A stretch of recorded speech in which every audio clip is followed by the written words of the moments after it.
Yo, I'm actually going to make a video on this because my Corsair AIO stopped working. What you need to do, if you unplug it, you try to drain this hub right here. Like removing the hub, let me just show you, my computer is actually booting right now.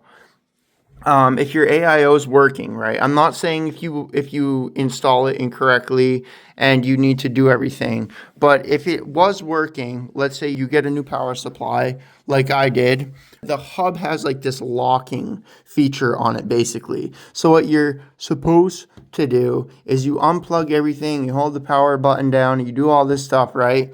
And if it doesn't work and your AIO stops working, what you do is you plug everything in, you remove the USB from the actual motherboard, and then you hot plug it. So basically what you do is this is plugged in, you boot the computer, and then when this is unplugged, the USB is unplugged, as you're turning your computer on, all these are plugged in already. You plug it in and it like sends a signal to the hub and it unlocks it.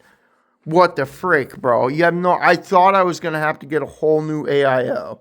Oh my God, I am so uploading this. I'll actually send you a screenshot of the information that I found this. That way you can pause the video right now and do this yourself. That's so crazy, man. I honestly thought that I just like burnt $300.